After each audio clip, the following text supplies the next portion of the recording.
Please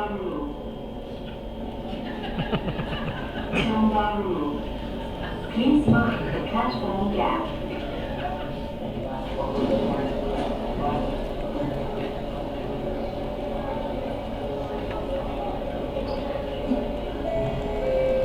Doors are closing.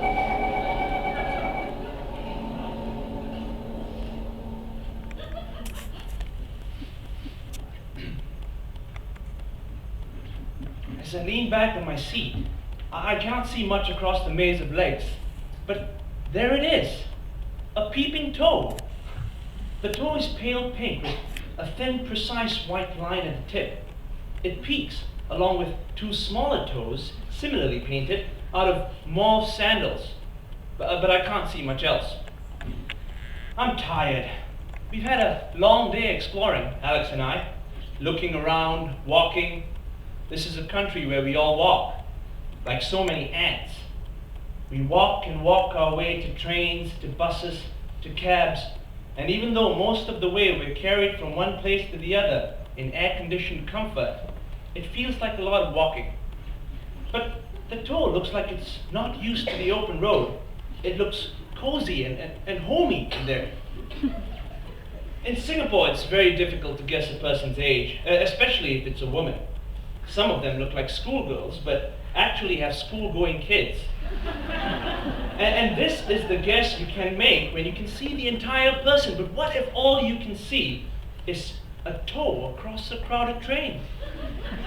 Must be in her 30s. The sandals are refined. They're grown up. Can't be returning from her office. Not at those. Having lived here for some time now, I can pick out the office goers from the students and the housewives, the tourists and the shoppers. She does not have Caucasian skin, nor Indian or black mahogany, so maybe a Chinese or a Malay Singaporean. On the other side, on the corner seat across, there is a young couple asleep in each other's arms. The girl in huge red sunglasses is leaning into the guy's chest, sitting on his lap, clutching the hem of his t-shirt. He is in small, really dark blue glasses.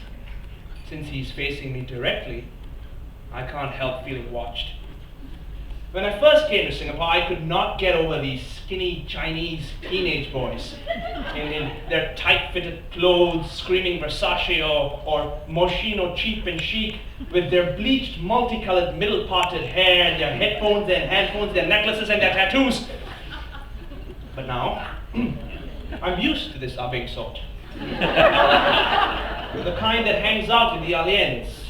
The girls who live in makeup, dyed hair and short skirts, in platform heels and in fishnet stockings. A pair like this can stay glued together inside a train or on the roadside, and nobody would even notice. I'm pushing 40, and as I watch myself suck in my belly, and Alex, who has dropped off, mouth open, head lolling in time with the train's movement, I just can't stand it. I can't stand us. I can't stand how we are together. I keep my eye on the couple across me, and I nudge Alex, who wakes up with a start. That skinny little scumbag in dark blue glasses has a protective arm around the sleeping girl. But there's something strained about their postures. They're putting on a show of youthful, innocent love. A Singaporean Romeo and Juliet asleep. My eyes slide away from their charade and towards the toe. I spot it amid a throng of shoes, of Jimmy Choo clogs, a tattered sandal or two, square-toed office boots, sneakers, floaters, male shoes, female shoes, all meshed together, yet standing apart. Much like Singapore itself, everyone leading their own lives in crowded isolation. I wonder why the toe fascinates me. It's not as if it has these elaborate stars or flowers or crystals or paintings usually laid on in Singaporean nail salons, where petite girls with blonde streaked hair and ever-smiling expressions pore cross-eyed over a woman's foot or palm. Men are equally conscious about grooming. I've passed a whole lot of exclusive spas for men, but I never quite picked up the courage to step into one. They'd only laugh at my over-trimmed nails. And besides, I'd rather look tough and going to a spa won't help with that. Now, I know they wouldn't throw me out just because they don't like the way my feet look, because they like their money.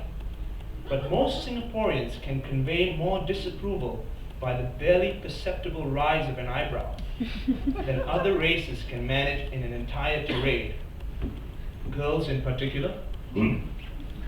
This painted toenail, however, is the sort that would win praise from the girls at the nail salon. It's not old, I don't think, because I see no ridges. No telltale cracks in the paint either. This is a toe that is sure of itself. But maybe I'm making this up. I can't see the toe well enough to detect any blemishes. I peer at it while I nod away at Alex, whose words I barely catch. I keep watching, and I think of mentioning the toe to Alex. At the next station, new people walk in, some go out. The air inside suddenly has an overwhelming tang of musk. I look around, trying to figure out the wearer of the cologne. I think it's that guy in the striped shirt with that bloody annoying air of self-importance.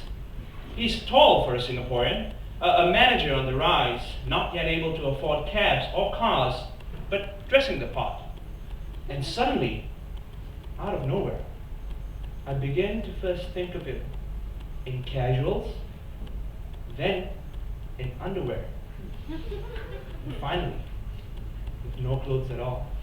Now, this man would act the same, I'm so sure, whether in his office trousers and his shorts, on the beach, or in bed. Polite, very straight, no slouches, and always so full of himself.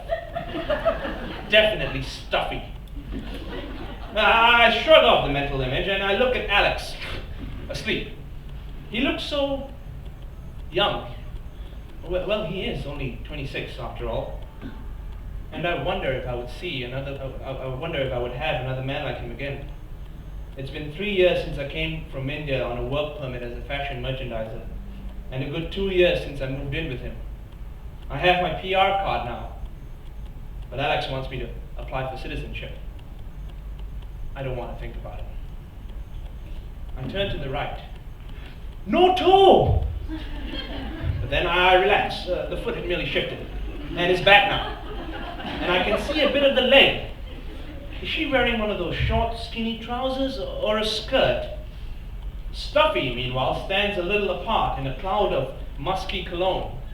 He holds the handrail for support with a faint air of distaste, possibly thinking of how hard he will have to wash his hands and then scrub in the shower to cleanse himself of the proximity of so many people. Behind his head there is a poster near the train's roof. "Keep Singapore clean," it says. I snort, and Alex looks at me, puzzled. "What is it?" Nothing. I don't want to talk to him. He has been trying to tell me something about our new quarters, about how it should be airy with a lot of natural light, and I agree with that, but in my trance, the snort at Stuffy and at Singapore becomes a snort at Alex.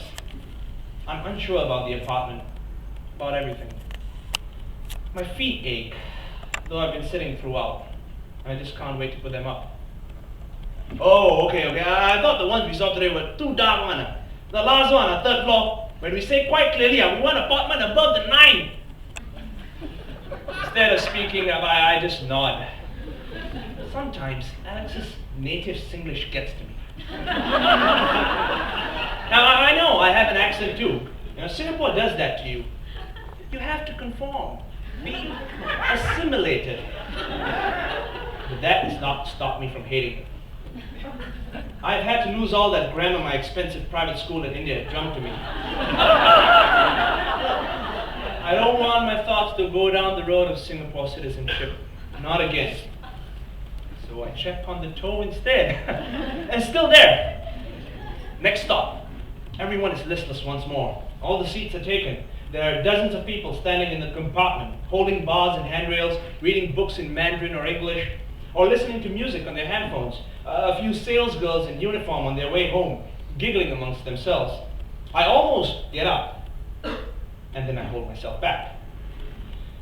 If the toe does not move before we get off the train, I will go over there and I will look. Now, it's not like me to obsess over a woman's foot, but I turn to check on it again. I wish I hadn't turned, that is, because seated beside Stuffy, who now looks apoplectic, a faint purple tinge on his reddish neck, is the most unnerving sight I've ever seen. Straight from B-grade horror movies or meat-fueled nightmares is a woman.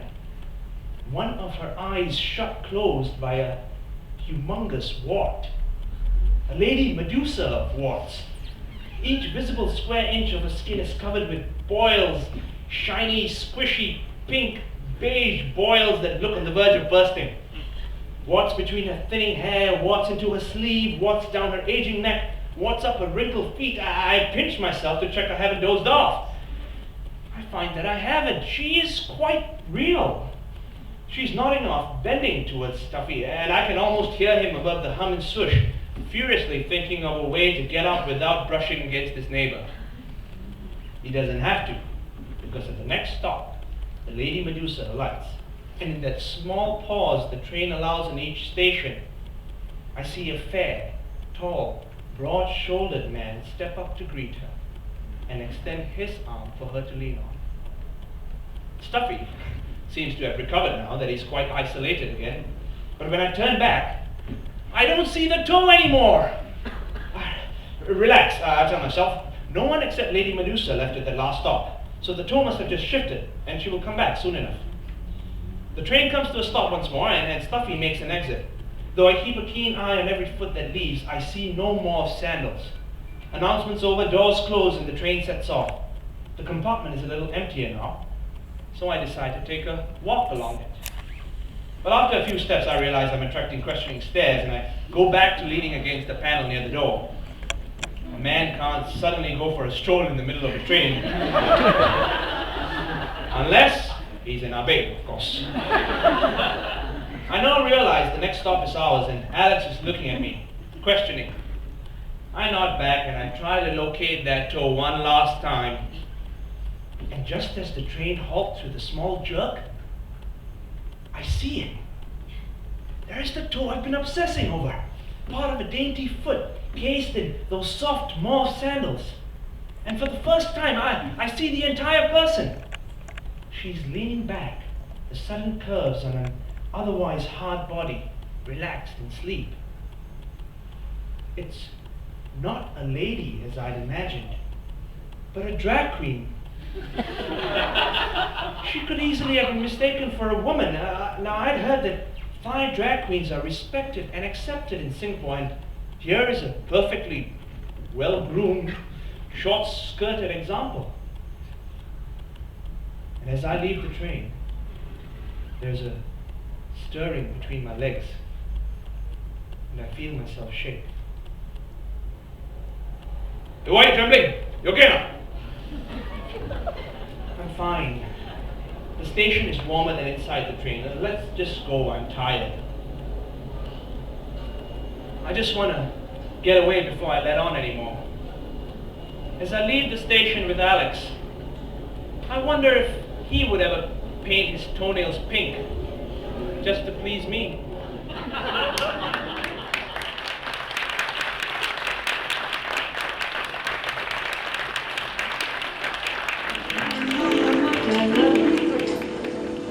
Never know what I can.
you give me fever.